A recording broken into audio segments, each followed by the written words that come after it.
రాంభూపాల్ రెడ్డి గారు. గత ప్రభుత్వ అవకతవక విధానాల వలన డిస్కమ్లపైన విపరీతమైన భారం పడింది అధ్యక్ష.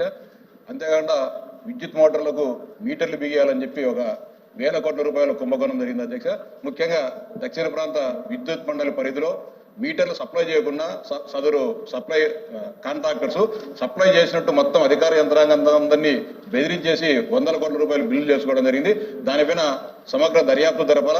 ఎన్ని మీటర్లు కొనుగోలు చేశారు, ఎన్ని మీటర్లు రైతులకు బిగించడం జరిగింది మోటార్లకు, అంతే ప్రస్తుతం ఎన్ని డిస్కమ్ల పరిధిలో కానీ ఎస్పీడీఎస్ఎల్ పరిధిలో ఎక్కడున్నాయని చెప్పేసి అవినీతికి పాల్పడేదని ఎక్కడెక్కడ జరుగుతుందో దానిపైన కూడా దృష్టి పెట్టి ప్రజాధనాన్ని కాపాడాలని చెప్పి మీ ద్వారా గౌరవ మంత్రి గారికి విజ్ఞప్తి చేస్తున్నారు. మంత్రి గారు. అదేవిధంగా రాంభూపాల్ రెడ్డి గారు టవర్స్ పెట్టుంటే కనుక వాటిని ఇమీడియట్ గా పరిశీలించి అవసరం లేకుండా టవర్స్ పెట్టి ఓన్లీ కేవలం కాంట్రాక్ట్ బెనిఫిట్ చేయడం కోసం కనుక ఏదైనా పెడితే అట్లాంటి వాటి మీద ఇమీడియట్ గా చర్యలు తీసుకుంటాం. అదేవిధంగా మీటర్స్ కొనుగోలు విషయంలో కూడా కొన్ని విషయాలు సభ దృష్టికి తీసుకొచ్చారు సార్. మా దాని మీద ఏదన్నా ఆయన దృష్టికి వస్తే కనుక మేము ఖచ్చితంగా దాని మీద చర్య తీసుకుంటాము.